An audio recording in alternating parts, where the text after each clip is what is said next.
We're back with another episode. Welcome back to another episode of The Face Off with Fleming and Fowler. Don't forget to hit the download button and subscribe to our podcast where podcasts are available.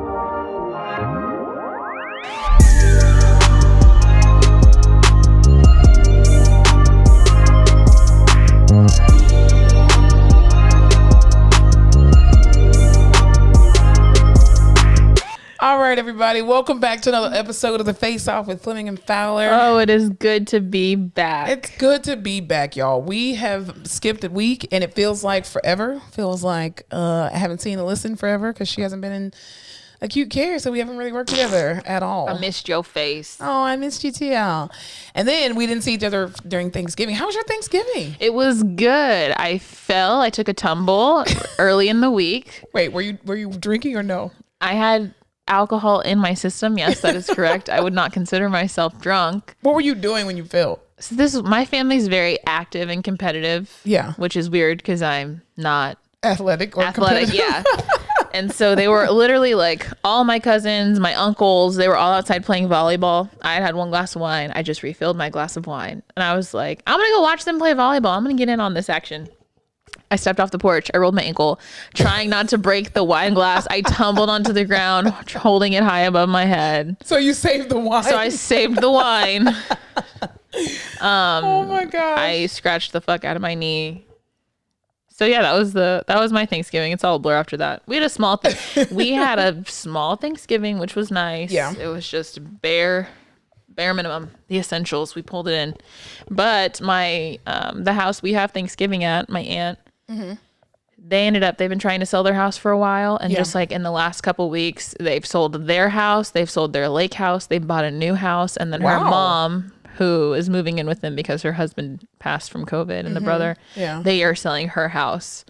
So it's just like crazy. There's a lot going on. Yeah. Jeez. It's really a seller and a buyer's market right now, I guess. Good God. I know. So it was a busy Thanksgiving. It's good. I jumped right back into work, even though I had screwed up my back that week too. And we'll talk about more of that in the rehab corner. Yeah, I'll save that little tidbit for a rehab corner. But how was your Thanksgiving? My Thanksgiving was actually really good. I worked the day before and after, but I was off Thanksgiving Day, which is great.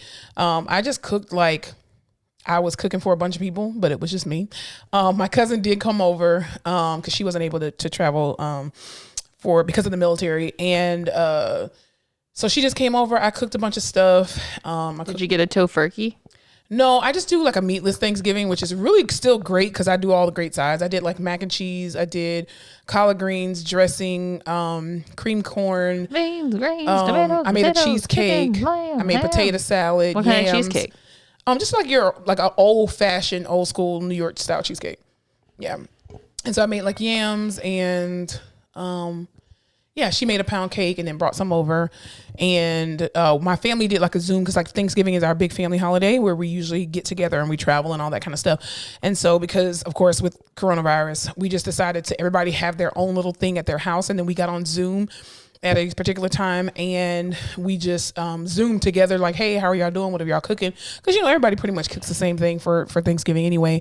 So we just sat there on Zoom eating our food and conversing for about an hour and a half, something like that. So it was very nice. I kept eating on my Thanksgiving food for the rest of the week. And let me just tell you this, okay?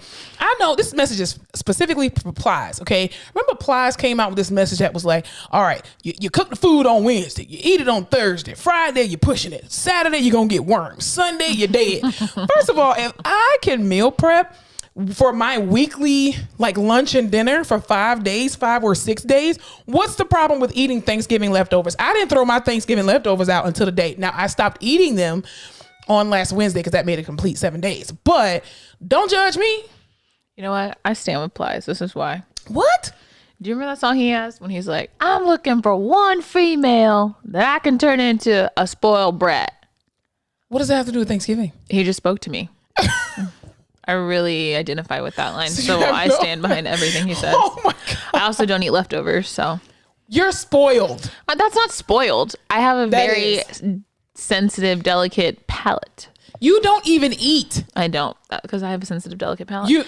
But I can taste when the food tastes like icebox. It doesn't taste like the food anymore. It just tastes like everything else that. Well, see, that's how I know you haven't had good Thanksgiving food, because good Thanksgiving food, it tastes better the older it gets. So Friday is when the Thanksgiving food actually, all the seasonings really marinate up in it. Friday is probably the best time that Thanksgiving food tastes. This is what I hate. I hate having. I hate having to like dish out cold, condensated food. Ooh, like the water. Oh, gross.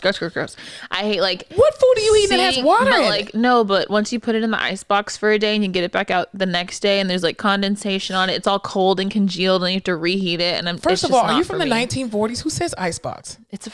Okay, move on. It's an icebox. It's a freezer, but you put it in a fridge. It's a sub-zero calibrator.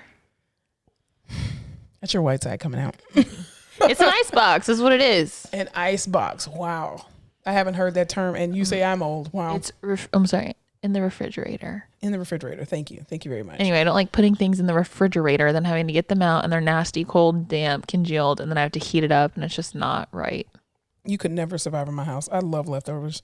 Ugh, not a fan. Only because we had to eat it so much as a kid when I was a kid, but I actually like leftovers. It just depends on what it is that I like. I could do leftover pizza because I throw it in the oven. Well, so why can't you do that with other food? Because that takes too long to throw food in the oven. Put it in a little toaster oven on the counter. You know, don't have one. Like that. Yeah, but other than that, my Thanksgiving was actually really good. I went to work Friday, and the hospital was pretty. I love the hospital on holidays. Yeah, because they try to get everybody out. So I had. You're in and out. Oh, we will talk about. Okay, God dang it. Yes, Good God Almighty. Listen, we will talk about what happened on Friday after Thanksgiving, which was my last day in COVID. We will talk about that in the rehab corner because Jesus, I almost quit my job. Like for real, because I got shitted on by a patient. Neither here nor there. Shitted on them. I guess I was thankful for being. Yeah. Anyway, we'll talk about that in the rehab corner. All right. So what you got for me? What's happening? So first and foremost, let's start with a positive. Joe Biden, President-elect Joe Biden has announced his all-female communications staff. No Y chromosomes here. I know that's right. So he has elected his senior communication staff. First of all, starting off with Simone Sanders, who's going to be the senior advisor and the chief spokesperson for the vice president. We also have Elizabeth Alexander, who's going to be the communications director for the first lady. We also have Kate Bedingfield, who's going to be the White House communications director. Pili Tobar, who's going to be the deputy White House. Pili. P-I-L-I. Pili. You tell us, Miss Tobar, how you pronounce your name. Go ahead. She's going to be the deputy White House communications director. We also have Ashley Etienne, who's going to be the communications director for the vice president. We have Karen Jean Pierre, who's going to be the principal deputy press secretary, and then we also have Jean Zaski, who is the White House press secretary. The White House press secretary. In here. There's too many P's in these things. So he announced there's that's amazing. First of all, I think this is the first time that a sitting president has had all women a part of their communication staff. So that speaks volumes about. Big mistake. Huge. What? I'm kidding. Listen, I heard people on social media or read people on social media saying, well, there's not enough male influence. Shut the fuck up. Shut up. We've had a good amount of male influence. First of all, what have men done for this country? Over the 200 years of America. What have men done for this country other than set it on fucking fire? Yeah. Thank you. Give the women a chance to do something. Sow the seed and leave it. Oh my God, they're so annoying. And so I'm happy that Joe Biden is actually doing what he said he was going to do. Turn it into a pink house, if you know what I mean. That's very true. That'd be nice. But also too, he also hired Dr. Fauci as his chief something of infection, something like that. He hired Dr. Fauci. It's fine. It doesn't matter. Head up the Illuminati. It could be, but Dr. Fauci has a job, so we're glad. That's good. We were all worried here on the podcast. that man can literally get any job he wants to. But anyway, and off the backs of the politics. Speaking of, you're going to speak about political people? No, what were you going to say? Okay, did you see all the stuff with Candace Owens? No. What happened? Okay. I try not to follow her because she's an idiot. I mean, it's really easy not to, but she, are you a Harry Styles fan? No. Great. Perfect. Glad we're segueing into this. Okay, remind me who Harry Styles is again? Harry Styles is the guy from One Direction with the long hair, the one that blew up after One Direction. Okay, tell me who One Direction is again. Are you fucking... You're shitting me. Who is One Direction? Who is One Direction? Who's One Direction? I don't know who that is. I'm sorry. I don't know who that is. Siri. Hey, Siri. Play One Direction. Okay, you can't do that for copyright purposes. Oh. So I'll have to cut that out. Playing One Direction. Okay, well we'll play it off Okay. camera. Yeah. Let me find. I have to. Well, we're not on camera, but you know what I mean. Off wax. Let me. Okay. I can't believe this is so disheartening. It was a huge boy band, but okay. Was it like Hanson? Yeah, but like for people my age. Okay. So Booyah. That's the only song I heard from Hanson. ma'am. This was it had to be in the 2000s. Oh, like okay. 2010-ish era. This is them. It was a boy band from the UK. Nope. Still don't know Okay, who they that's are. what makes you beautiful. That's what makes you beautiful. Oh, I thought you were gonna say that was maybe beautiful that No. I don't know who they are. Baby, Okay. you light up my world like nobody else. These guys don't look familiar to you at all? No. Okay, not important. So basically, they're all... Sorry. This one up here, Harry, he Yeah. became the most famous one. Okay. The Middle Eastern looking one, Yeah. he's dating Gigi Hadid, the model that Okay. you don't care about. They just had a baby together. Something I don't care about. I just don't know The who she others is. are all singers and they do their own thing now. Well, okay. The main guy, Harry, he's the most famous one. He was dating Kendall Jenner. Yeah. He just did this photo shoot for Vogue, the Vogue cover, and he pulled the young thug and like wore super feminine stuff. He's like handsome man. That's different. He wore stuff like this. He's doing the Jaden Smith, like we don't gender conform over here. Yeah. I can wear what I want. Right. Whatever. So Is he gay he or I non-binary? I don't know. Is he? Yeah. Is he? I think he's bisexual just a or- lover. Yeah. I can't confirm or deny anything. So he's a part of the plus. He rides the line. Yeah. He's Gotcha. kind of a love is love guy. Yeah. I've only seen Not. He's gender neutral. Maybe. Yeah. Yeah. I've only seen him with women and they've confirmed relationships with women, but Yeah. who knows, you know? So those pictures of the Vogue cover got posted and our good old friend Candace decided to hop on Twitter. Oh God. She got the Twitter fingers. She said, there is no, because, okay, he's quoted as saying, there's so much joy to be had in playing with clothes. I've never thought too much about what it means. It just becomes this extended part of creating something. In the cover, she said, there is no society that can survive without strong men. The East knows this, and the West, the steady feminization of our men at the same time that Marxism is being taught to our children is no coincidence. It's an outright attack. Women who objectify themselves by spreading their legs for the world are lauded as courageous. Men in ball gowns and little girls' clothing are lauded as icons. Hollywood is no longer about diversity, it's about perversity. I speak for people who do not worship perversity. I can understand from both sides.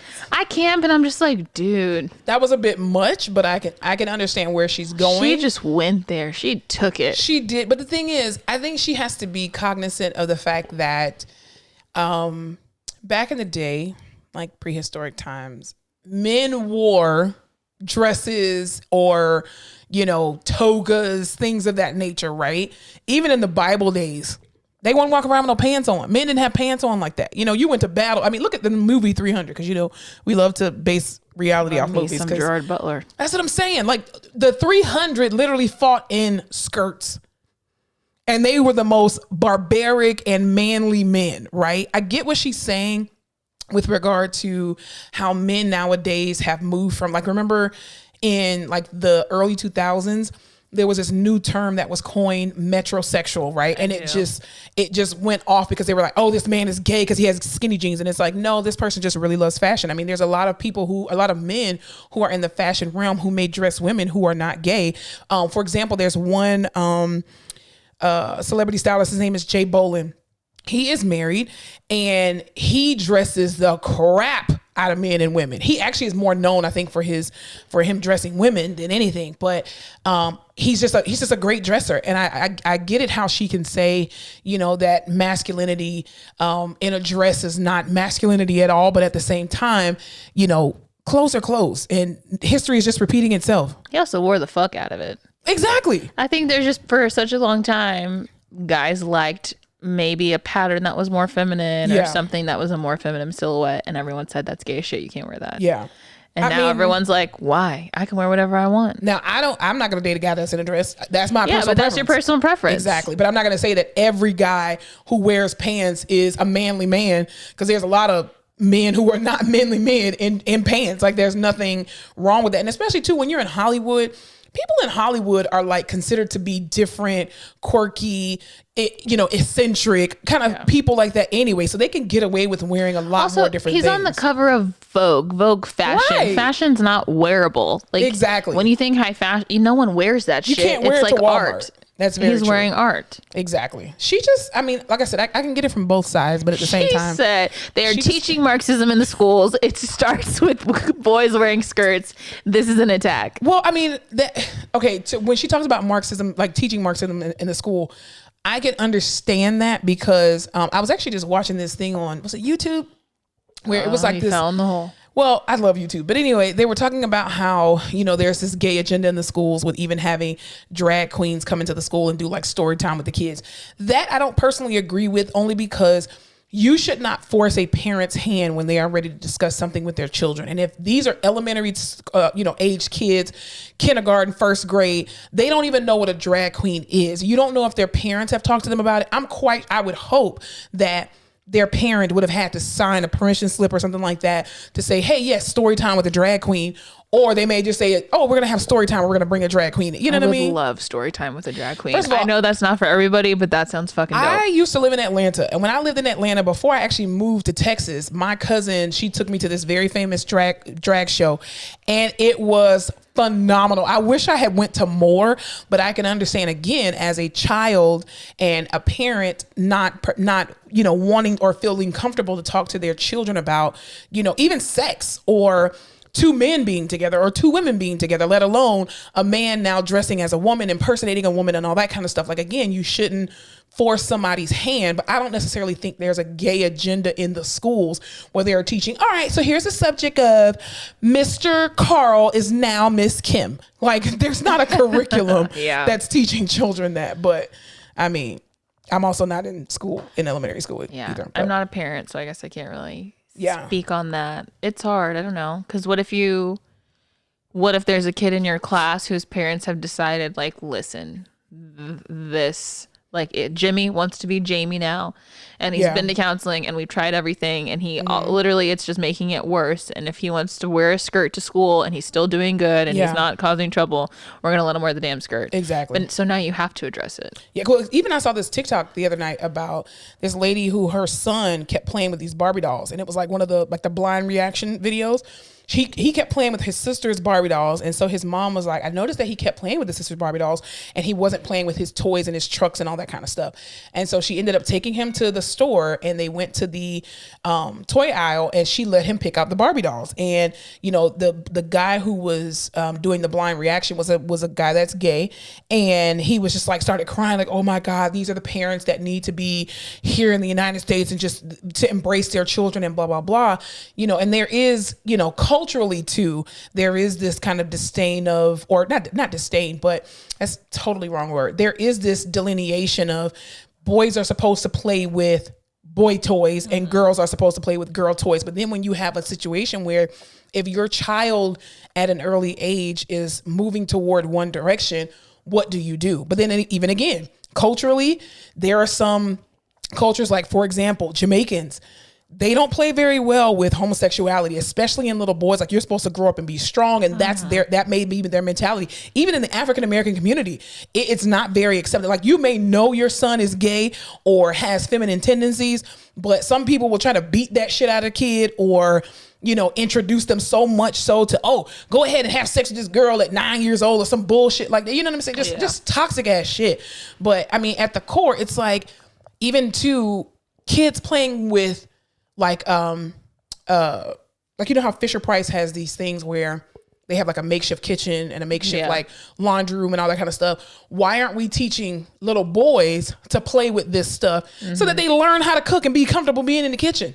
Sweeping, cleaning. You want to build a husband or build a son that's prepared for a wife because they get the tool binge. Well, they don't get the house. But why don't you let your daughters play with tools? Because that's not a girl thing. That's a boy thing. That's very true. Because even my dad, when I was younger, my dad would do a lot of stuff around the house and stuff like that. And it would just be like, pass me this, pass me that, give me some water, and that's it. You know what I mean? And now I have a whole goddamn workshop in my garage, and I'm miter saws and table saws and all that other kind of stuff because it's fun for me to build stuff.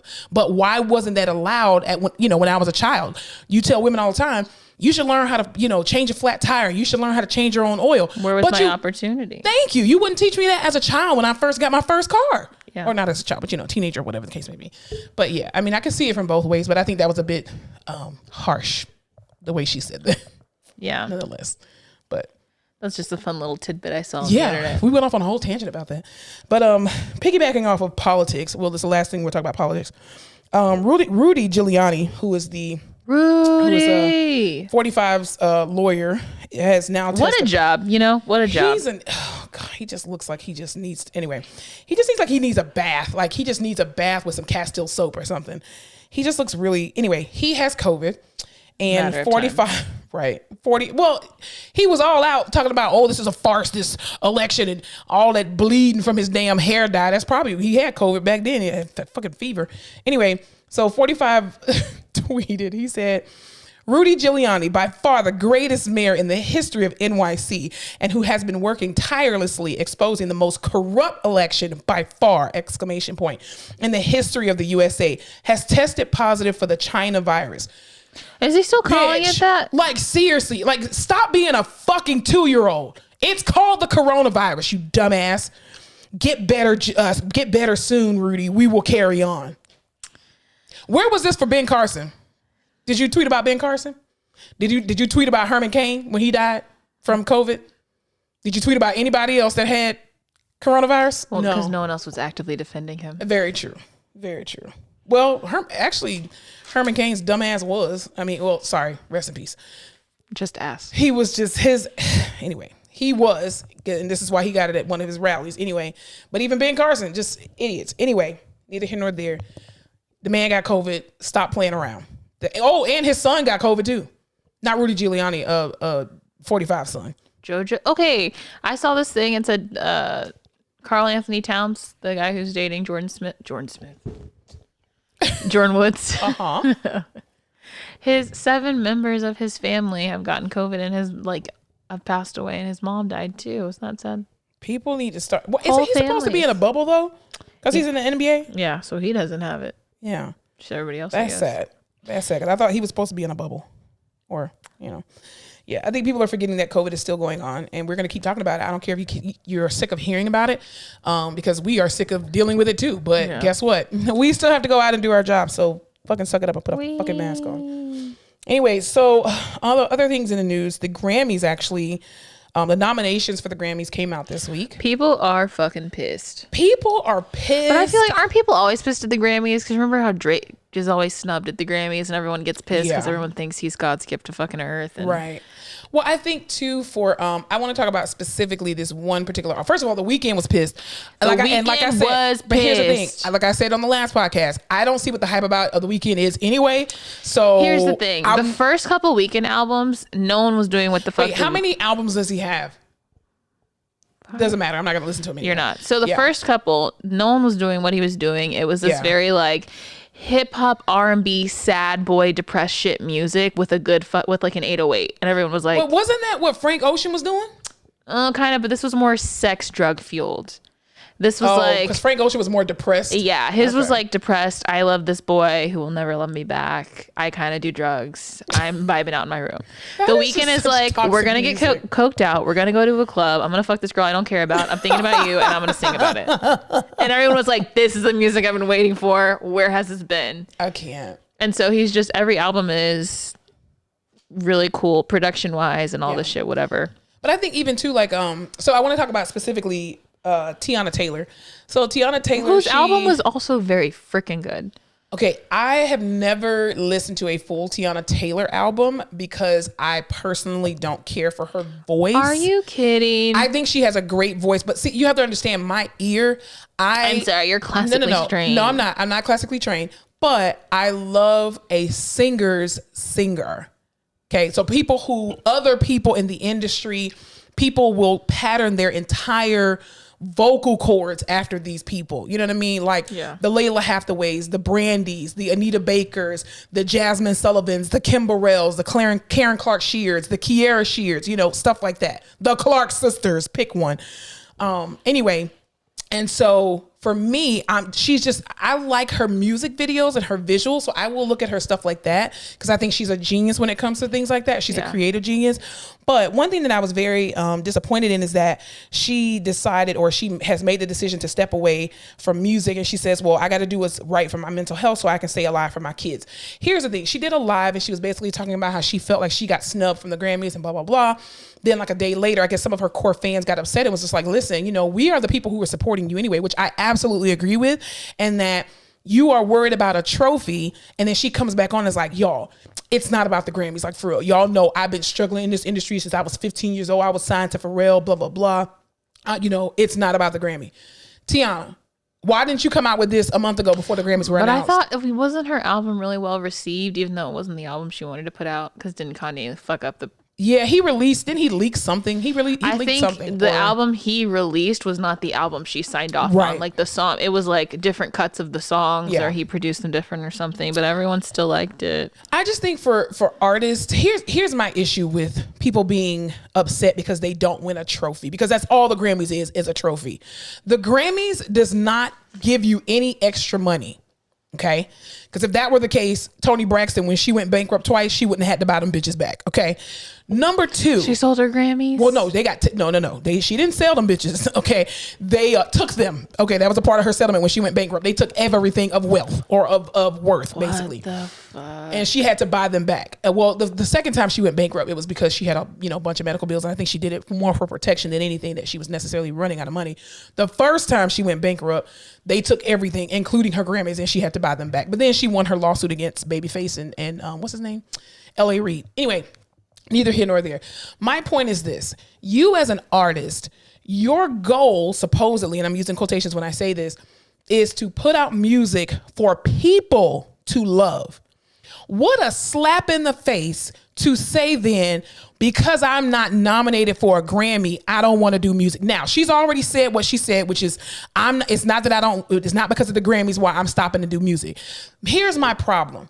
You have people who will spend hundreds of dollars, thousands maybe, on your music, your merch, your concert tickets. These are the people who are helping to pay your bills and to fund your artistry, right? What a slap in their face to say, well, I don't want to do no more music because I'm not nominated for a Grammy. Again, we already know what she said, which is... Maybe she was already going to quit, and she was like, if I get a Grammy nomination, that'll be the validation I need to keep making stupid. Music. Your fans validate you every time you have a concert and they buy a fucking ticket. Every time you make an album and somebody buys it and or streams it, that's your core fans showing you that they are appreciative of your music. And the fact that you say, but here's the point. The fact that you talk about, oh, I'm just doing music just because I love music. It's a fucking lie. You're doing it because you want to win a fucking trophy. Yeah. Now, yes, saying Grammy nominated or whatever, I'm assuming maybe it opens more doors. But the reality is that look at people like Beyonce, who is a world phenom, shut down the whole goddamn internet. First of all, Beyonce shut down the internet with her one album that she did not even advertise. And that year still didn't even she got nominated and still lost for the Grammys. Grammys are rigged. I feel like they're rigged too. That's my personal opinion. However, you cannot sit here and say, oh, I want to be an artist because I want to win this. Or I want to be an actress because I want to win an Oscar. You may never win it. It took Leo to win a fucking Oscar, and it's Leonardo DiCaprio. And you still got millions in your bank account. So why would you care about a little gold trumpet? Kanye West pissed in his goddamn Grammy, and he still got nominated for the bitches. That should let you know they have no worth. But you know what I want to say more so too is this. What I find very sad is that, especially in the African American community, we have other award shows like the Soul Train Awards, the BET Awards, even for on the gospel side, the Stellar Awards, and how y'all motherfuckers don't show up for them goddamn awards, but then you want to get mad and say, oh, I'm not nominated for a Grammy. You don't even appreciate the fact that these people over here is trying to give you an award. You'll be, oh, I couldn't make it to the ceremony, but thank you so much for this award. And then you just toss it to the side like, I really wanted a Grammy though. How disrespectful. Yeah. Your own people are trying to praise you and give you validation among your own people. And then when you do win and you do show up, then you want to come with this raggedy ass speech about, it feels so good to be appreciated by our own. But then you out here huffing and puffing because you didn't get nominated for no goddamn Grammy. Go sit your childish ass down. Grammys are the white man's award. Thank you. Even Oscars. Why are you begging for an award? Yeah. You got paid. That's what I'm saying. If the movie does well and everyone's saying that, there has to be a thing like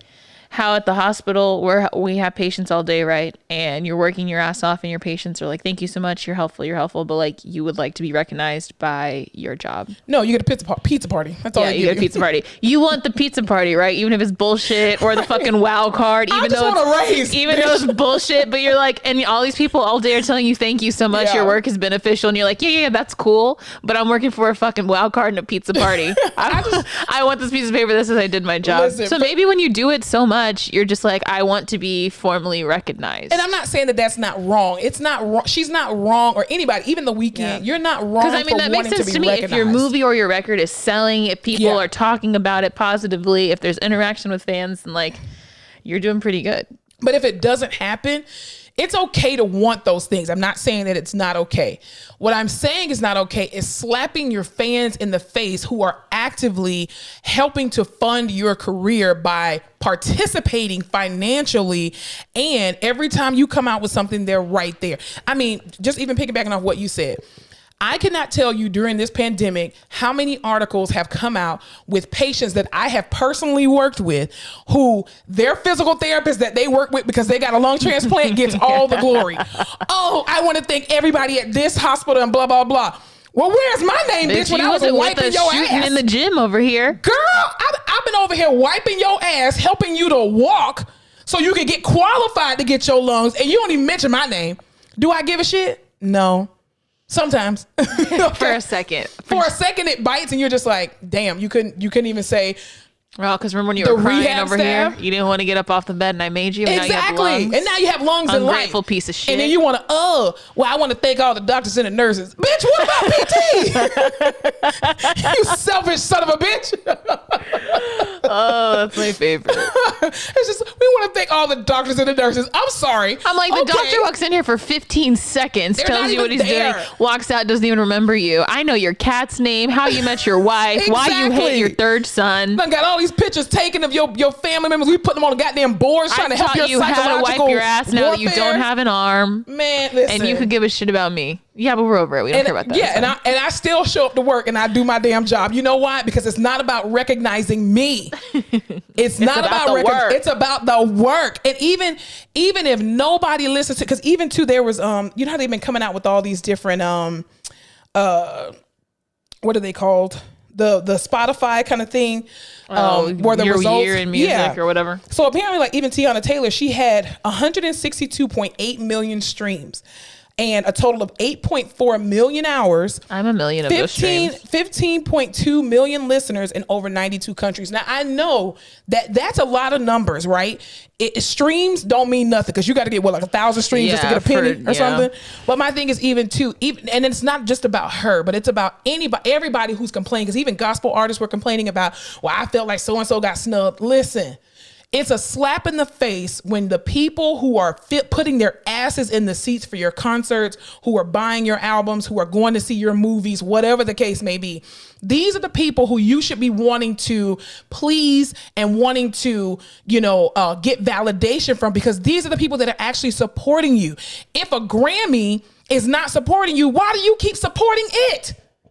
Like, why is that the end goal? I thought your goal was to put your music out there. The white man has conditioned us to crave that validation. Listen, be happy you got a participation trophy. I don't believe in participation trophies, but I'm just saying. I love a good participation trophy. First of all, that does not teach children. You listen, you lost. My shelf is full of them. No. You lost. You tried your best. You showed up, and that part's hard. No, you showed up and you lost. Try harder. You get recognized. No, you showed up. I'm a CYO baby. baby. CYO. CYO, Catholic Youth Organization. Everyone gets to play. Everyone gets time. No one's benched. Everyone gets a snack at the end. I mean, I like the snack at the end, but doesn't matter how good you are. Doesn't matter how shit you are. Yeah. We're all playing. Yeah. So for those artists out there, I don't care nothing about your artistry. For all the artists listening to this podcast. You know, you don't understand what we go through as an artist. I don't care. I don't. Next. I don't. Because I'm going to tell you this, Jasmine Sullivan, you took way too long to come out with another album, okay? Because I actually purchase your albums. I don't just stream them. There is a difference. Real fan. On Apple Music, I will go and switch my thing from just download to actually purchase.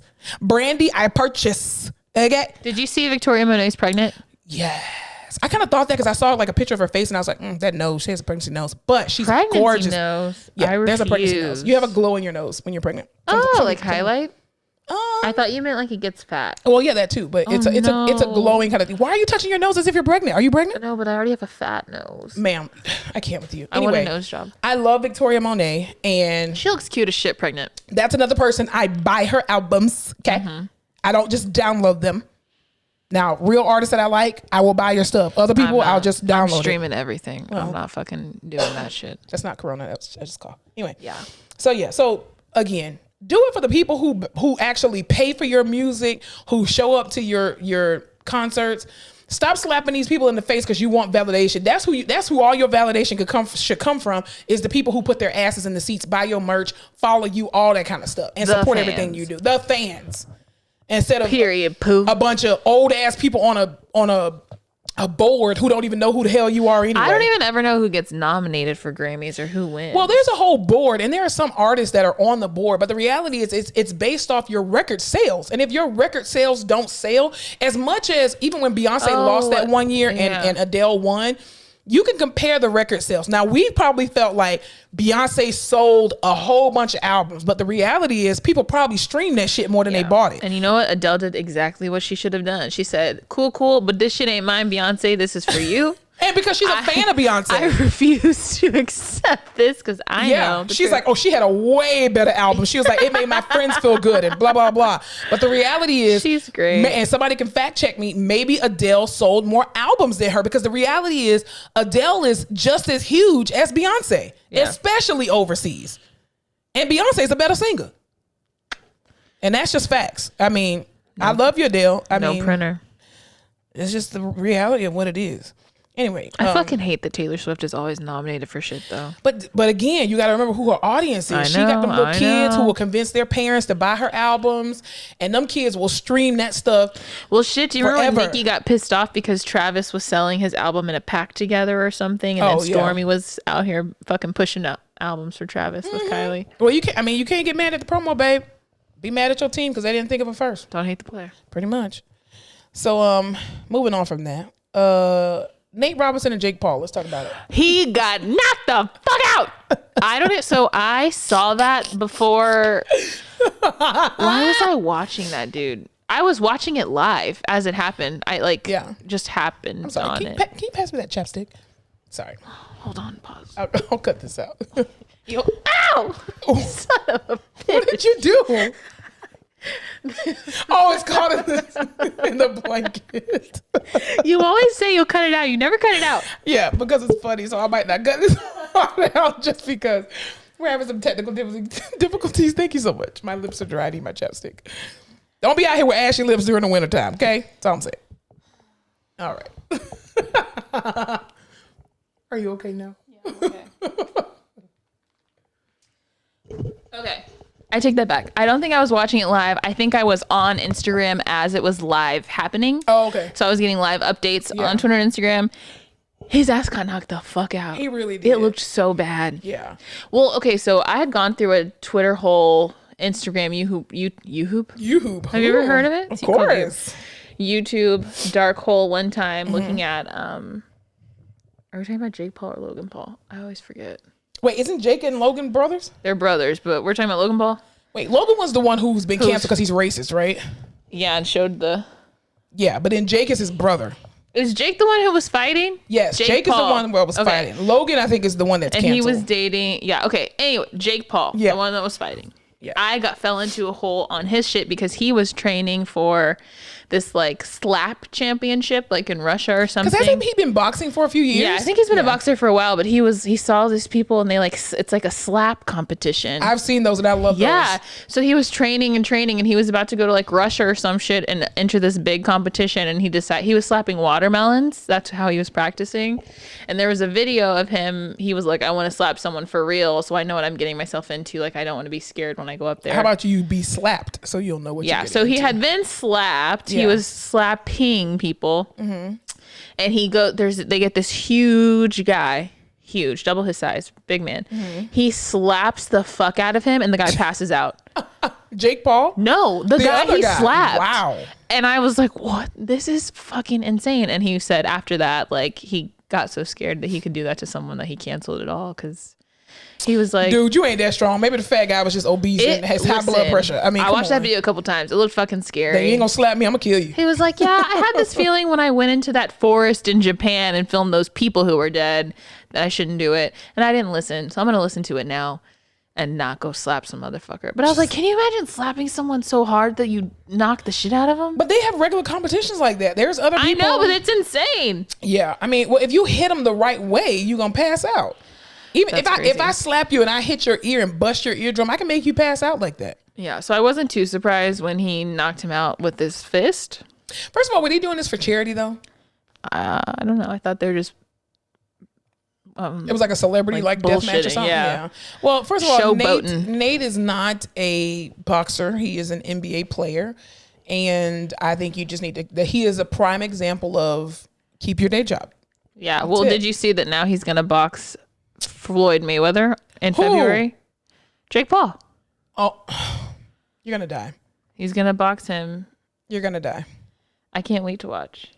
That is the dumbest thing. We should live stream that. Here's the thing: is he even in the same weight class as Floyd Mayweather? Doesn't matter. Well, even did you see the fight between Tyson and what was his name? Sugar Ray Leonard. Was it Sugar Ray Leonard? Sugar Ray. No, it wasn't Sugar Ray Leonard. Was it? No, it was the guy not. who fought that night, but the night that Jake Paul fought. Sugar Ray Leonard is like from Muhammad Ali days. What was his name? Oh, sweet Lamb of God. What's the man's name? It's not Sugar Ray Leonard. The only Sugar Ray I know is the band. The band? Like from Diddy's The Band? No, Sugar Ray the band. Oh, I got you. Roy Jones Jr. Good. Roy Jones Jr. What a boxing name. Yeah, well, apparently they said that it looked like two uncles just playing. Oh, and it was a tie, wasn't it? Neither of them won. They probably were both tired. How old is Floyd Mayweather? Floyd Mayweather, I think, is still in his 30s, like late 30s. No fucking way is Floyd Mayweather 30 years old. No, I said he's probably late 30s, maybe early 40s. No, he's definitely late 30s. He is 43 years old. Just kidding. Early 40s. And he looks it. Well, man did not age well. I think he just needs to, I don't know. I do believe he will beat the fuck out of Jake Paul, though. Absolutely. He's like, come on now. Floyd may be a flashy guy, but Floyd can fight. Floyd may be a flashy guy, but he'll knock the fucking fuck off Jake. Are you mocking Tyson or me? Ow, my hip. Not you. I'd never mock you. Yeah, you would. Yeah, so I think February 20th, you and I should get here, turn these mics on, watch the fight, have a little beverage, live tweet it. Yeah, that'll be kind of fun. We're boxing girls. We know about boxing. I mean, I used to watch Layla Hathaway when she used to box. Oh no, he's fighting Logan, not Jake. Oh, excuse me. Now he's definitely gonna kill this one. Yeah, it's supposed to be an exhibition boxing match in February the 20th. Can you show me the picture? Which Paul is which? So this is Logan. Logan is the one from YouTube. Isn't that the one that fought Nate Robinson? Did. Jake fought Nate Robinson. Jake did. Wait, let me fact check myself. Hold, please. It's just like white boys look the same, so this is really hard for me personally. They look identical. Well, I think because they're brothers. No, that can't be it. It's got to be the white. They're brothers. They're brothers. They're happy and they're singing and they're white. Da, da, da. Give them a pumpkin pie. Just crack myself up. Yeah, it's Jake. Anyway. Is it? So Jake Paul's dating that girl that everyone hates? I don't know who he's dating. I don't keep up with stuff like that. That's more of your forte. Yeah. Did you hear that Bootsy is little Bootsy is trying to sue Mark Zuckerberg for $20 million for discrimination. Should I be surprised? Yeah.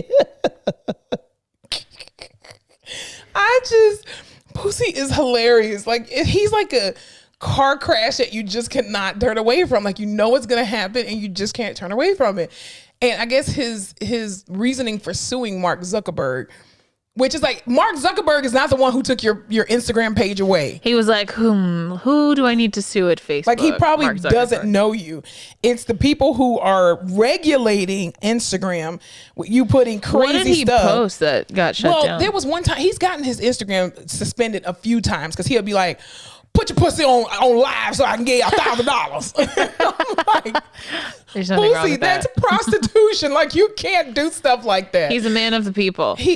And this is why you got your Instagram taken away. So he's claiming that more people have done, and these are his words exactly, more people done worse things.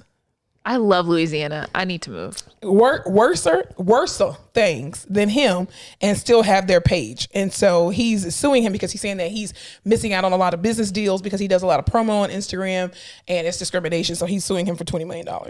I don't think he's going to win though. Yeah, I would go ahead and say no. Because you're violating the rules. Yeah, I wouldn't bet good money on that. Yeah, no, definitely not. Yeah, you're violating the rules of Instagram. So just, I mean, how you gonna tell somebody, put your pussy on live so I can get $1,000? Sir. Oh my God. Sir, you have daughters. You have daughters. Sir. You have 2020. It's 2020. Okay, do that stuff in your DMs or get an OnlyFans, but don't. It goes down in the DM. Did you see that James Harden gave Lil Baby like a $200,000 bag and a watch for his birthday? Are they friends like that? I guess. Wow. Hold Interesting. On. Let me fact check myself for you. I'm like, does James Harden? I know James Harden has money, but like, shit. James Harden, the basketball player with the beard? Yeah, he gave him a $300,000 birthday gift bag. First of all, listen, we are cool and everything, but I would never spend that much money on you. I wouldn't even spend that much money on me. He gave him not for a bag, I wouldn't. He gave him a Richard Mille that was $200,000, and then he gave him $100,000 in cash. That seems like. Never mind. Doesn't that just seem like a lot of fucking money for? Is that your boyfriend or something? Like, why are you spending that kind of money on your friend? I don't know if they're friend. I would love a friend like that. Listen, if you're a friend of mine and you buy me anything for $200,000, it better be some land or a house. If you buy me a bag, I'm gonna kick your ass. But remember James Harden signed like the biggest? Was it him before contract? Steph Curry? Yeah, didn't he sign like one of the biggest? So $200,000 to him is really nothing. I think he has like a $220 million contract with. Oh, well then that's fine. I know, but that's just a fuck ton of money. Well, to us, because he's sitting on $220 million. That's true. What is it like to have $220 million? I would love to know. And his money is guaranteed, whether he gets hurt or not, whether he plays or and not. that's not even sponsors and all that other shit. No, not even endorsements. Investments. My lord. Damn. We're in the wrong profession. I know. I would love to be able to give you $300,000. I'm not even playing. No, I would listen. If I had $220 million, I would pay off all of my friends' student loans. You know what I would do? I would not buy you cars and houses. I would help you to be debt free because that's more powerful than anything else. I would do the George Clooney. I'd give you $1 million. I'd be like, this is all you're receiving from me. So don't fuck it up. Invest it how you want. Pay off what you want. Here is like free and clear $1 million that I will be writing off my taxes this year as charity. For your broke ass. Pretty much. And here you go. Don't ask for anything ever again. I would absolutely do the same. If you need a kidney, bitch, I'm not the one. I gave you $1 million. Where is it? You better go get it off the black market. Goodbye. Goodbye. Yes. Oh, you got anything else? You ready to go to the rehab corner? Let's go to the rehab corner. Let's go to the rehab corner. You want to go first? I'm here. I'm excited to hear your story about Thanksgiving. Mine's going to be a little bit longer, so let's go ahead and go. You go first. Okay, well, I got what I like to call Brokeback Mountain.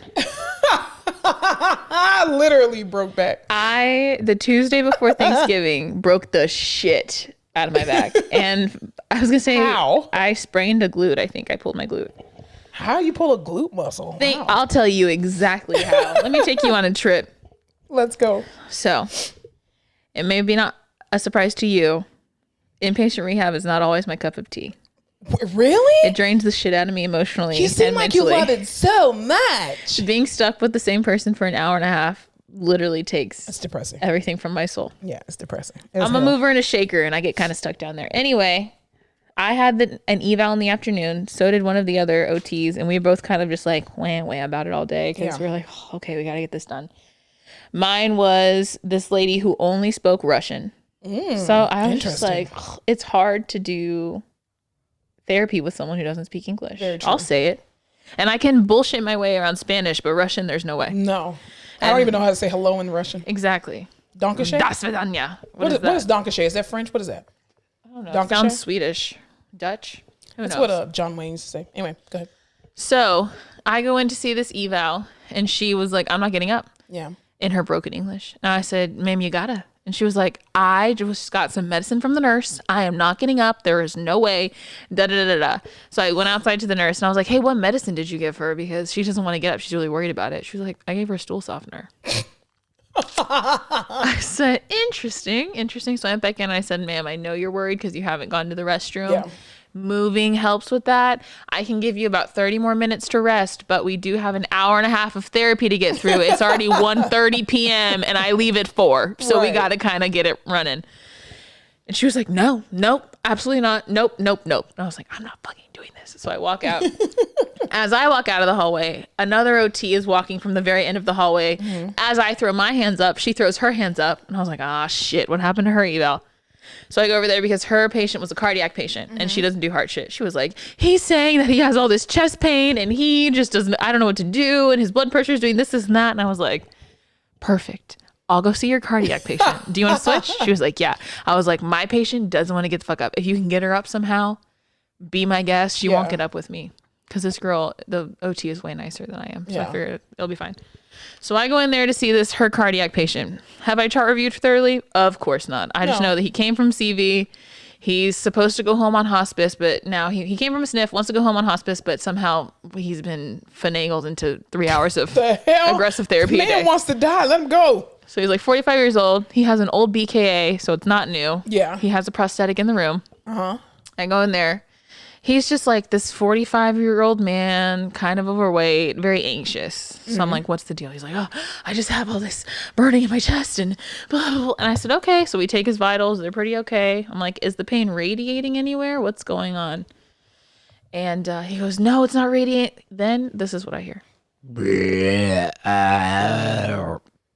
Okay, that was not a sound effect. That was definitely Alyssa. I said, oh, do you feel better? He goes, yeah, I do feel a little better. I said, do you have indigestion? I said, I think one of the doctors mentioned something about that, but I'm not sure that I have that. This man had heartburn that he was saying is this crazy chest pain he was having. So I was like, all right. Wow. I said, just looking at him, because the PT who had seen him earlier had told me like, hey, it wasn't a bad transfer, but it was kind of sketchy. Yeah. So I would just be careful. And I said, okay. So I pulled her into the room with me just because she is a student. She was free for a second. I said, hey, will you just help me with the transfer? We're not even going to go to the shower chair. I'm going to bathe him in the wheelchair. We're going to just do it quick and dirty. Yeah. Because I think it's going to be too much for him. He's already tired, whatever. She was like, yeah, I'll come and help you. Squat, pivot, transfer, bed to wheelchair. Easy peasy. Yeah. So we pivot him over. He is sitting on the, first of all, he's already anxious because he thinks we're going to do all these transfers. I tell him it's just 2. Calm down. Not a big deal. He said, okay. Relax. We transfer. He is sitting at the edge of the wheelchair. Perfect. She's in front. I'm behind. So I have his butt basically in my hands because I helped slide his hips over. She's like, okay, I'm going to start pushing back. You pull back so we can get him seated in the chair. Perfect. 1, 2, not going anywhere. 1, 2, 3, not going anywhere. And you know when you're trying to move a patient and you have all your weight into it and you get fucking stuck, so you're already like, what the fuck? Because if she's pushing with all her weight back and I'm pulling with all my weight back, why isn't he moving? So I'm like, God damn. So we're like struggling probably like 3 or 4 minutes. Then the next time we go to shift him, the chair starts to move out. And we're both like, shit, dude. Because at this point, he's already at the very edge of the wheelchair. Yeah. And she was just, and then he starts freaking out and she was just like, we got to go down. I was like, what do you mean we got to go down? She's like, we got to lower him to the ground. I don't have a grip on him. And you're already halfway off the chair. Like, we got to go. We can't get him back. And I was like, are you kidding me? Of all the year I've been practicing, I haven't had one slow controlled descent to the floor. Yeah. And this man, and I was like, and it was just pissing me off because I was like, there's nothing we could have done to be safer. There were 2 people. We did the shortest transfer. He was fine. He was on the chair.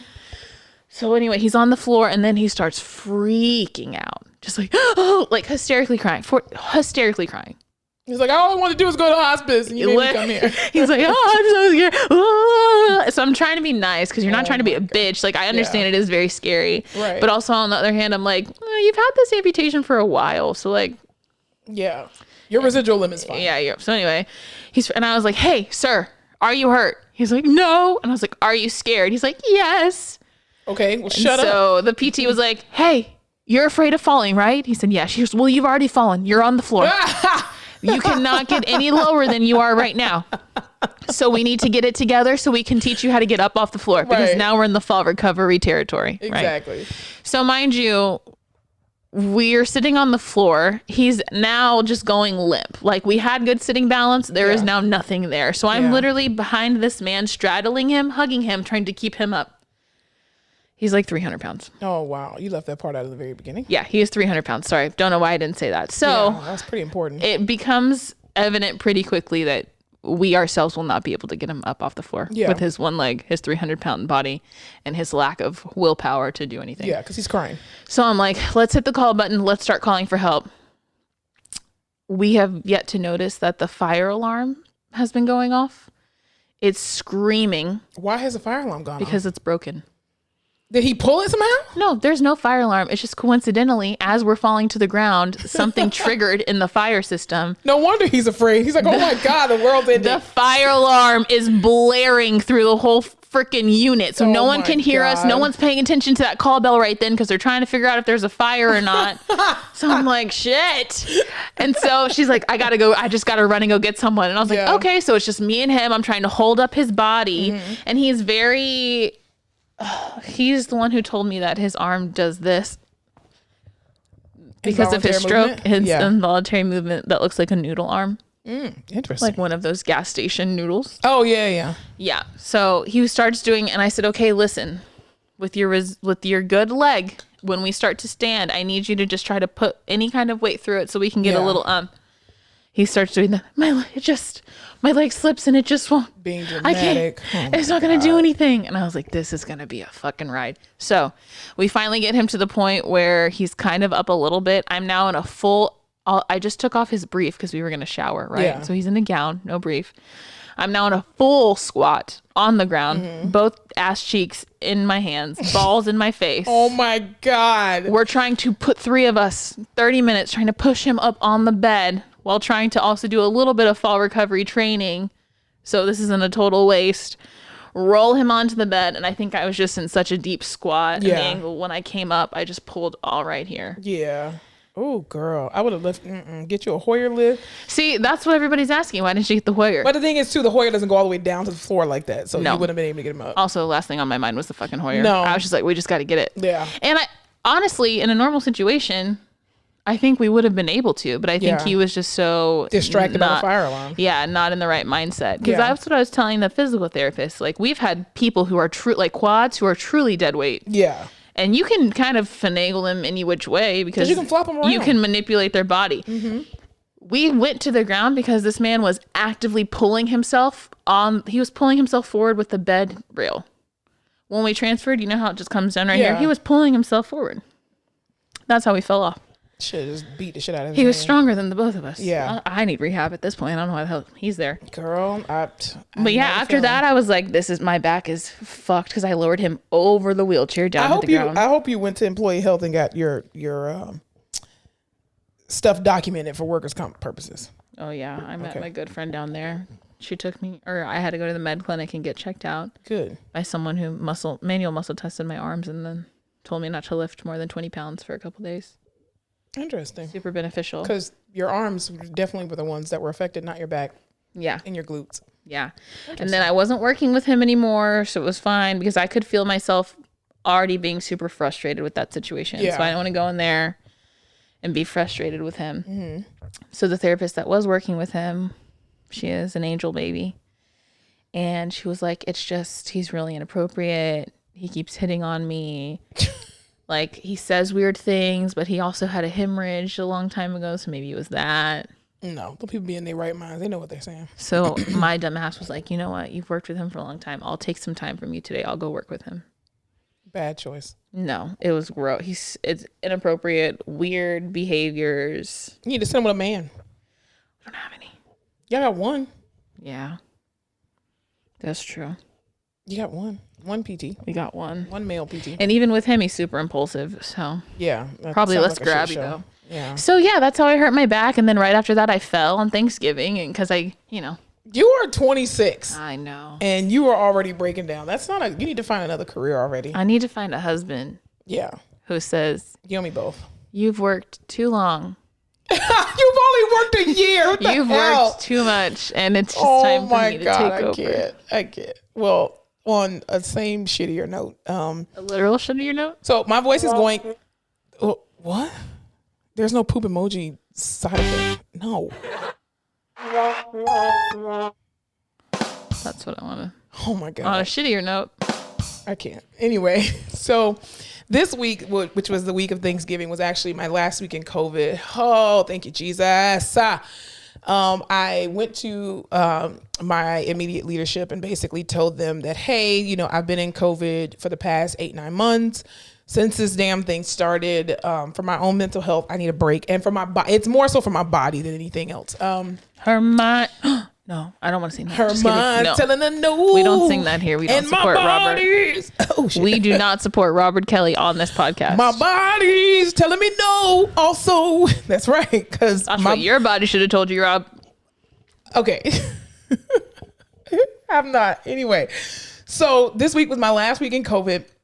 And I, just wanted it to be nice and calm because I was like, okay, I work Wednesday before Thanksgiving. I'm going to have Thanksgiving off. I get to rest a little bit. We had a lot of issues going on and patients, just very physical, everything, sweating my butt off. So I'm like, Friday, I know the Friday after Thanksgiving is always a very easy day, or the day after any holiday is always easy because, most patients are cooperative and then there's not a whole lot of people in the hospital, blah, blah, blah. So the day is going on. We're actually doing really good. We're getting into a groove of things. We go and walk one patient out into the hallway. And then all of a sudden, this patient, he has to poop. Perfectly fine, dude. You know why? Because we put a brief on you. So he poops all in the brief. Smart decision. Exactly. Perfectly fine. So we go in to see the second patient, or our last patient of the day, mind you. We saw the one younger guy and this one 16-year-old. Anyway, he just was... It was a mess. Anyway, we go to see the last patient, right? He's like, I got to go to the bathroom before we go out in the hallway and walk. Mind you, this patient, again, is on ECMO. He's on, a few dozen liters of O2. So we put him on the bedside commode. He has to go to the bedside commode. We say, okay. He poops and goes in the bedside commode. As he's moving from the bed to the bedside commode, my coworker is in front and I'm behind. So I tell her there's poop on his gown. So do not pull the gown. You know what this bitch does? She snatches the whole gown. Where does all the residual poop go on? Goes on the wall, goes on her. Wait, she snatched the gown from him? From him. Like she was trying to make sure that he wasn't sitting on it. Oh. But she always had, me and her have been co-treating for the past 2.5 years. She always snatches things. And I'm always like, Cointa, stop snatching stuff. Like stop snatching it so fast. I'm not. And I was like, one day you're going to snatch some shit and it's going to blow up in your face. And I was so glad it did that because I was like, see, this is why I keep telling you to stop pulling stuff so hard. So anyway, it got on her. She had to change her gown. It got all over the walls, got on everything. So how much shit was on his gown? Oh, he pooped a whole bunch. And so I was like, okay, clearly your pooping days right now are fine. We take him out in the hallway. We do not put on a brief because he's gone a whole lot. He's like, no, I think I got it all out. Perfect, dude. And he's never had an accident before. Balls free. Oh my God. First of all, he's a skinny man. So I'm like, where are you putting all this shit anyway? So anywho. In the bedside commode. Very on true. The gown. So then we go out into the hallway. And we're walking and he stands up. So my coworker has the chair and I have him. So as we're walking, we take maybe about 10 steps and all of a sudden he just barrels over the cart. And I'm like, dude, what are you doing? Like you can fall like that. Like what the hell? And he's like, I just don't feel good and da da da da. And then all of a sudden words you don't want to hear as a therapist. Exactly. So then all of a sudden I look down and I see like a drop of poop and I'm like, oh, he's pooping. Let's go ahead and like sit him down. So I'm telling my coworker, bring the chair, hurry up, bring the chair. But she's trying to make sure that he's staying up with me. So he's bent over at this point and I'm literally like, my hips are like on his ass, right? So we give the chair enough, and then I'm like, okay, he's pooped now. So I walk, and it's on the floor. So I walk back to the unit so I can go get some bleach wipes, some antibacterial wipes, and some towels, right? And so I walk on the one side of the unit, and I'm like, y'all, I'm never walking another ECMO patient without a brief ever again. This is ridiculous. But they can't see my full body because they're sitting at the nurse's station. And any ICU, the nurse stations are usually really high. So I grab the bleach wipes, I go to the other side of the unit, and as I'm walking over there, the nurses, it was like 5 or 6 nurses that were just like, Monica, oh my God. And I'm like, what's wrong? And they're like, you don't see that? And I'm like, what? Like, I'm so frustrated because this patient just shitted in the hallway. They're like, stop fucking walking. And I'm like, what is wrong? And they're like, look down. I looked down at my gown, Alyssa. I remember I told you the man was like barreled over the cart. This man shit all over the bottom half of my gown. He shit all over my pants. I don't even know how it didn't get on my shoes, but he shit everywhere. So much so, and it was so much, and I didn't realize it. One of the nurses came over and literally had to help me out of my gown. She just got a biohazard bag, and she was like, don't move. I will cut this off you. Just don't move. And I was just like, I fucking hate my life. I hate my job. I'm about to just clock the fuck out and go home. I don't want to be a physical therapist anymore. This is stupid. And then I come back and I'm like, y'all bitches didn't tell me I had shit all on my gown. They were like, we didn't see it. So I had to put on a whole nother gown. Mind you, I still have shit on my pants. At least you're in COVID scrubs and not your good scrubs. That's very true. That's very true. Because I would have been pissed because I wear very expensive scrubs because I'm a big girl anyway and I like comfort and stretch. Anyway, so I change my gown and I go back out and here goes the patient. I'm so sorry. Oh, shut up. Shut the fuck up. Shut up. Because you should have told me you had to shit. I'm all, this is my job, but fuck you. Seriously, I was just like, why couldn't you just tell me you had to poop so I could have just sat you down? Yeah. You can talk. There's nothing wrong with your voice. All you had to say was, yo, I feel bad. I need to sit down. I always tell my patients, if you need to take a seated rest break, let me know. People always forget that one. Oh my God. Anyway, so yeah. Damn. So then I had to take a bleach wipe and take all the shit off my pants, come back out into the hallway. And by this time, I'm just like, my back hurts. I don't have time. I don't have the energy. It was a whole pile of shit. And I just let one of the nurses clean it up because I was just like, I have the chair. Let's go. We get back in the room. I don't even help them. Like the nurse, poor the nurse. Oh God. She was helping clean. They basically just had to give him like a bath in the chair. It was disgusting. We literally had one more patient to see. Ask me if that patient got seen. Probably not. I told my coworker, I was like, you can do what you want, but you're gonna be in that bitch by yourself.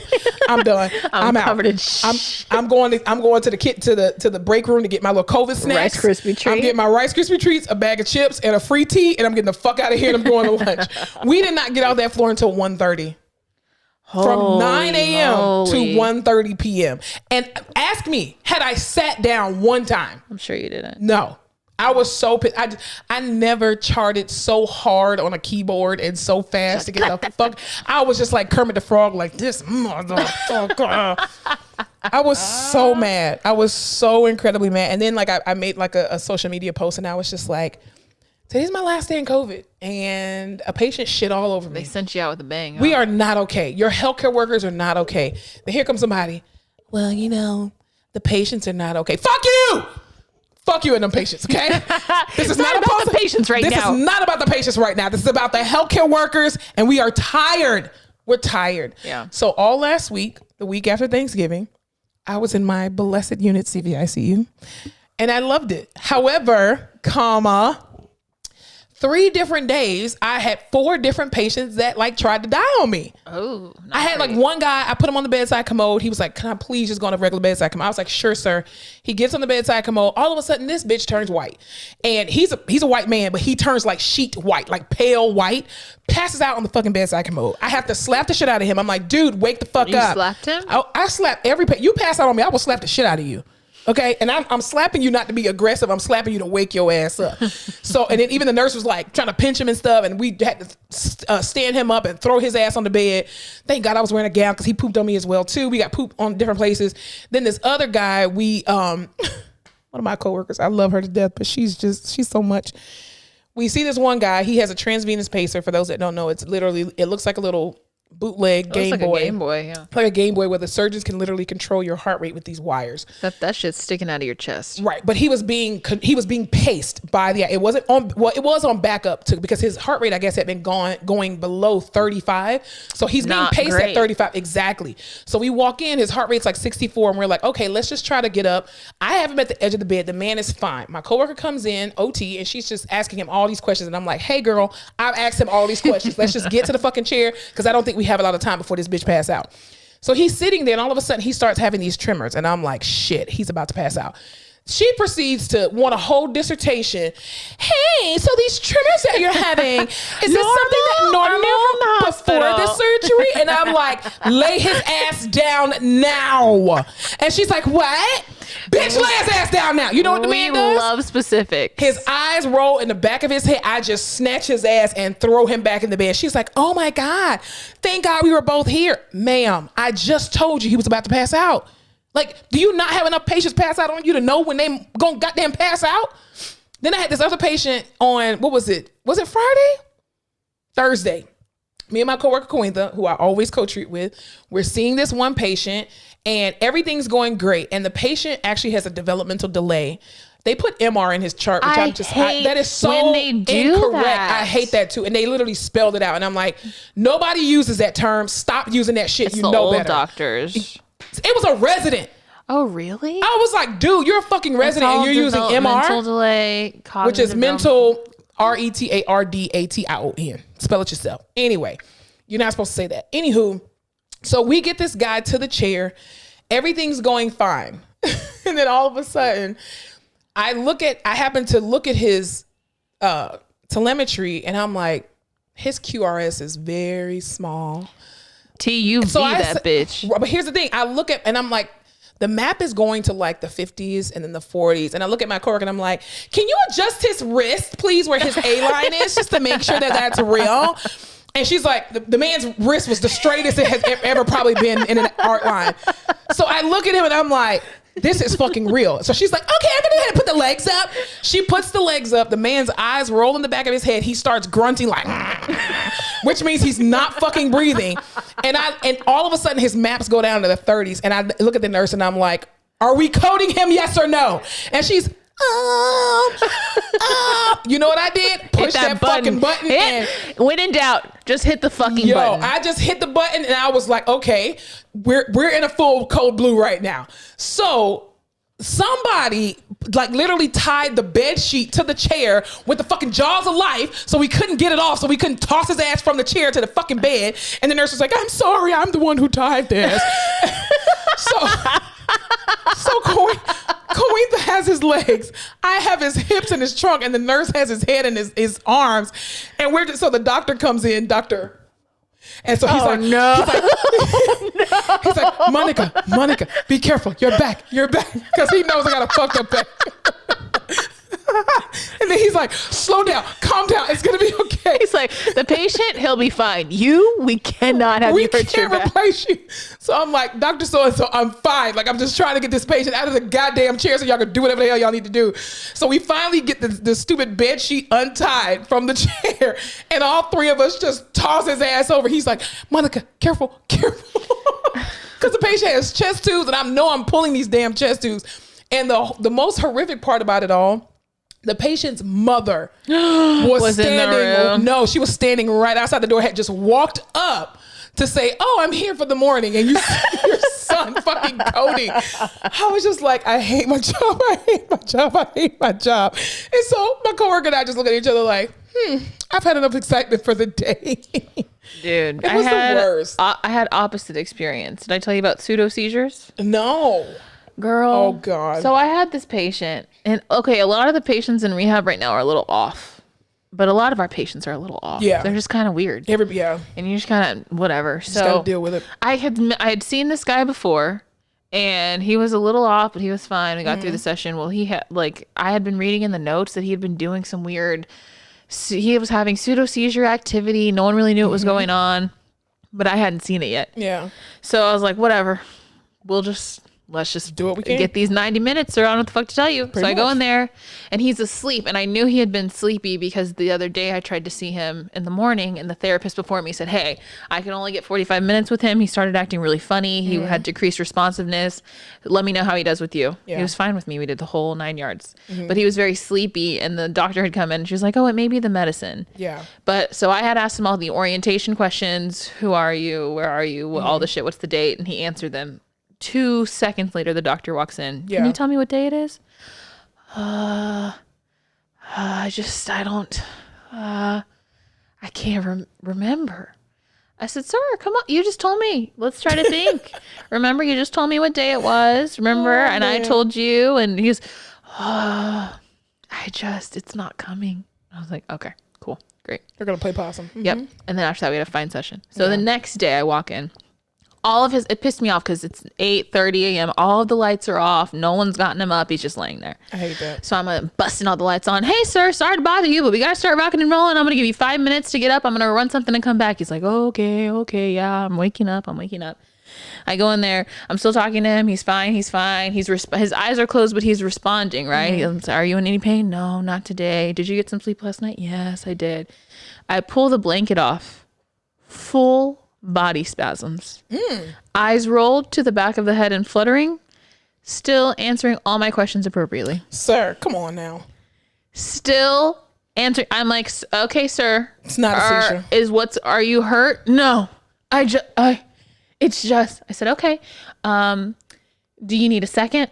I don't know. It's just happening. I said, okay, but you're not in any pain? He's no pain. I said, okay. You should have went on YouTube and researched what seizures look like before you tried to mimic them. Yeah. So I was like, sir, these are slow and controlled tremors. You are actively you're responding to all my questions. But I'm also not trying to be a bitch because I'm not a neuroscientist. So I'm not like, this isn't a seizure. So I'm like our other neurologist in our hospital. It's like, you're faking, fucking cut it out. I'm discharging you, peace, bitch. Exactly. And we're always like, how goody. Yeah, I wasn't trying to be like that. So I went and grabbed his nurse and the charge nurse. Because I was like, it was also my first patient of the morning. And I was like, I'm not dealing with this bullshit. No, I'm not dealing with it. So I went to go grab them and I was like, listen, I don't think he's having an actual seizure, but can you just come in here and see what's happening so that we're all there? Okay. So we're all peeking, right? He's laying there fine. No one's walked into the room. I walk in. I said, hey, sir, I went to a full spat, like, oh my God. Mimicking seizures, still responding to everything. And everyone's standing there and we're just like, all right, so when you're done, we're going to go ahead and start moving to get up. Okay. These goddamn malingerers. I can't. That's horrible. Because when your ass actually has a seizure, nobody's gonna believe you. That's what I'm saying. I'm like, I'm not trying to be a dick and call you a liar, but also like, but you're a liar. You're lying to me right now. You're not having a seizure. Yeah. And we sat up at the edge of the bed and he's still doing the ocular flutter. And did they ever do an EEG on him? Yes. No, there's nothing. He's stable. He is stable. And like while his eyes are fluttering, he grabs the cup, brings it to his mouth, swallow his pills, takes his medicine. Nobody has seizures like that. We're in the bath. I finally transfer him to the chair because he calmed himself down. We get into the bathroom. He brushes his teeth, completely brushes his teeth. No help. He grabs the comb. I said, okay, do you want to brush your hair? He said, yeah.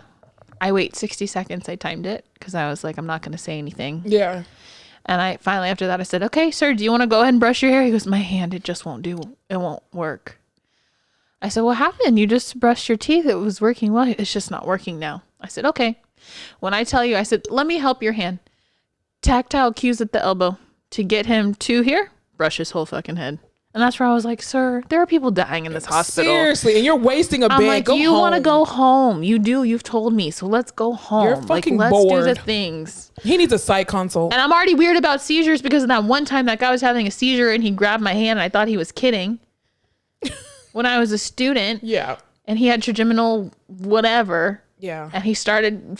And this is why you don't fake stuff in a hospital. And I grabbed if his you're hands. bored, go somewhere else. Go to the VA and just walk around. Get on YouTube. Find a friend. Go to a mall. Something. Don't fake a seizure for me. It makes me anxious because I've went to the guy who was having a seizure the last time because I thought he was kidding and he wasn't kidding.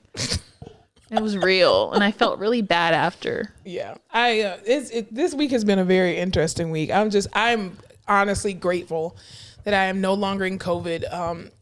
Fortunately for me, none of the physicians know that I am no longer in Yeah, good luck with all that. Because I know one physician in particular, I'm going to get a phone call and he's going to say, where are you? Monica's a bit true on Friday. Was like, see all you guys on Monday. She was like, yeah, sounds good, everybody. No, I didn't even say that. I told one of the nurses, I was like, all right, I'll see y'all in 8 months. And he was like, wait, what? And I was like, yeah, today's my last day in COVID. He was like, what the fuck? Like, how can you decide that? Easy, bitch. I just told my supervisors I'm out. I've done enough and y'all need to do a rotation in this bitch. I'm tired. Okay. Yeah. He's like, oh, well, at least come back up to say hi. No, there's no, I may come back for the snacks, for the free Rice Krispie treats, but that's about it. So that's all you'll get from me.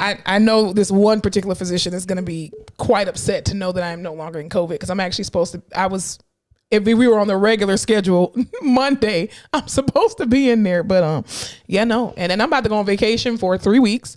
And I love that for you. Yeah, I need a mental pause. I am tired of being everything for everybody. I'm tired of this, Grandpa. That's you. Yeah, I'm tired of being everything for everybody. I am tired of people. I am tired of sickness. I am tired of poop and pee. I am tired of ECMO. I'm tired of everything medicine related.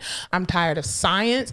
I am just tired of everything that's outside of my house. You're sick and tired of being sick and tired. Exactly. So I just need a break to refresh myself, to remember why I got in this field in the first place. Mm-hmm. And yeah. I think I'm back in acute for real starting tomorrow. So ooh. I'm on a high. Sad you won't be there. What do you mean? I will be in acute. I mean, you'll be there, but then you're leaving. I'm leaving in 2 weeks. Oh, I thought you were leaving next week. Well, yeah. Well, the end of next week. Oh, okay. So we have time together. Yeah. We'll have time. So, but I do want to give a shout out to my wonderful coworker, Coentha Munoz. I don't think she'll mind me saying her name. She is actually leaving because her husband's in CRNA school. I don't want to talk about it. It's depressing. I know, but I literally told her on Friday, I was like, I think this is the last time we'll probably like co-eval and co-treat. And then wild. Here comes the goddamn patient that fucking goes. So she has been an amazing and a vital wonderful asset, coworker to work with. She has been my ride or die for the past 2.5 years. It is going to be hard to work with any other OT. Bitch, what? Well, I'm just saying. I'm sitting right the fuck here. No, I know, but I'm just saying, me and Coentha have worked together and we've built this relationship of like, especially with the ECMO population and our ECMO program in our hospital, like we were the ones to actually help build it for our rehab department. And so, we have a lot of nonverbal communication, especially when we're co-treating. We know each other like the back of our hands. And so it's gonna suck to see her leave, but she has to move to Houston because her husband wants to better his career. Yeah, we definitely don't have the nonverbal communication, but we're getting there. No, you and I just laugh all the time because the stuff that we're doing. Yeah, we're building ours, but I think we have great rapport. And I'll forget about Coentha once we start co-treating co-eval again. Coentha, so. You out. No, I'm just kidding. I can be as good as Coentha. Not as good, but almost as good. I can try hard. Yeah, no, I don't speak Spanish. That's very true. And I don't sing like she does. And that's what I'm going to be missing is that let me just tell this real quick story. On Friday, the same coworker who coded with the other patient, we had this one patient who only spoke this one language that was not in the iPad for the translator. And so I'm like, okay, sir, I can barely speak English. Okay. Just stand up, walk. I had to use gestures and all that kind of stuff. It is so incredibly hard to do what we do with people who don't speak the same language. Yeah. Like it is incredibly difficult because they are scared. It's all commands. And if you can use gestures, some kind of universal gestures, but some universal gestures that we think are universal could be not derogatory. Yeah, exactly. So that not was so universal after all. Exactly. So that was a big thing. But anyway, so yes, I'm glad to be getting a much needed break from COVID.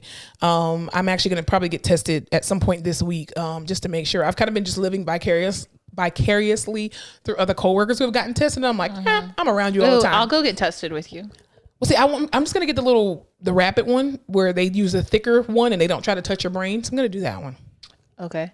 Yeah. We were still supposed to go to the stretch zone last week. Oh, we do need to do that. We do need to do that. Yeah. Let's just let's go get our COVID test and then go to the stretch zone. A little date night. Exactly. It's cute. 2020 date night. Exactly. Oh, and before we leave, I want to give a shout out to my older sister, Jennifer Fleming. I don't think she would mind me saying her name on the podcast. She actually just graduated yesterday, which was Saturday, Woo! Use the right one. There we go. December 5th. She graduated from Purdue University with her master's in psychology and applied behavioral analysis. Dude, those are special people. Yeah, I don't The like ABAs. Yeah, she works in the school system now, and I think she loves it. I really think she loves. I thought she should be like on Criminal Minds. Really? You know? I would love to do that. Yeah, like do like forensics, but she's like, no, I'm good. She just want to work with the kids. Those are special people because as a therapist, like there's a bunch of behavioral shit you don't want to deal with. Very and true. like when you have someone who's an ABA or anyone who's like a behavioral specialist sitting with them, it's like their job to take care of that shit. Pretty much. And they know what to do and they get the kid acting right so that you can actually have a productive session. Yeah. Because if not, you're just running in circles and want to kill yourself. Very true. And I don't know how they do it. It's just like the stuff that parents are too tired to do. That's what these people do. Exactly. It's insane. Yeah. So she just got her master's. Congratulations to my Awesome. sister. Congratulations. Congratulations, girl. We're going to celebrate at some point because she's in Florida and I'm in Texas. So, yeah. But anyway, anything else? That's it, I think. We can wrap it up. Don't have much else to say. Cool Life's beans. not doing anything too crazy right now. Continue to wear your mask, people. Wear a freaking mask. Please. If you're going to go out and do something, social distance, keep your circles as small as you can. Wash your hands. Take your vitamin D, vitamin C, and melatonin. Wash your ass and and use your baby wipes. that's a big one. Yes, use your baby wipes. All right, y'all. We'll see y'all next week. Thanks so much for listening and tuning in. Thanks so much for tuning in to another episode of The Face Off with Fleming and Fowler. Don't forget to follow us on all our social media platforms, Instagram, Facebook, Twitter, and YouTube at The Face Off Pod. Be sure to tune in to The Face Off every Tuesday where new episodes are released.